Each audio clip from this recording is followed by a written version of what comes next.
డబ్బు కోసం వారు ఎంతకైనా తెగించేస్తారు. అమాయకులు కనబడితే చాలు మాయ చేసేస్తారు.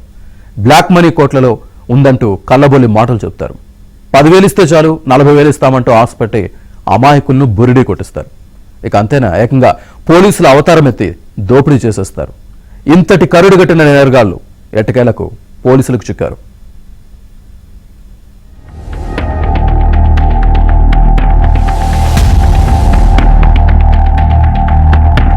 ఖమ్మం జిల్లా గంగారం పరిధిలో సంచలనం సృష్టించిన డెకాయిట్ కేసును పోలీసులు ఛేదించారు.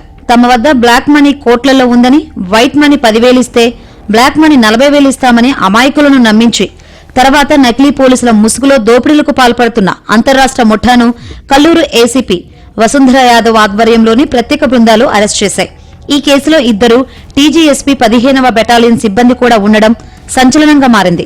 12 మంది నిందితులను అరెస్ట్ చేసి భారీ మొత్తంలో నగదు, వాహనాలు, పోలీసు యూనిఫామ్స్, డమ్మీ కరెన్సీని స్వాధీనం చేసుకున్నారు.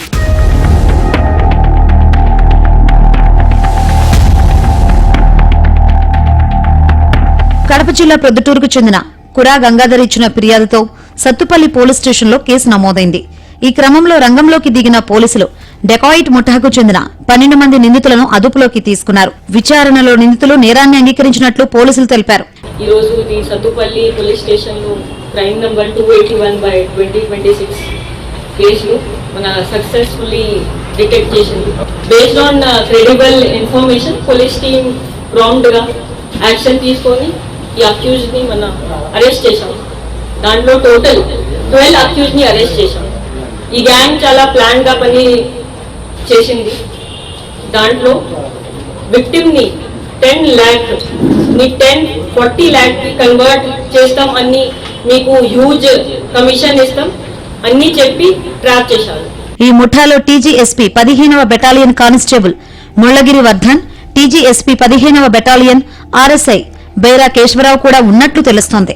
కేసులో మరో 2 నిందితులు పరారీలో ఉండగా వారి కోసం ప్రత్యేక బృందాలతో గాలింపు కొనసాగుతోంది.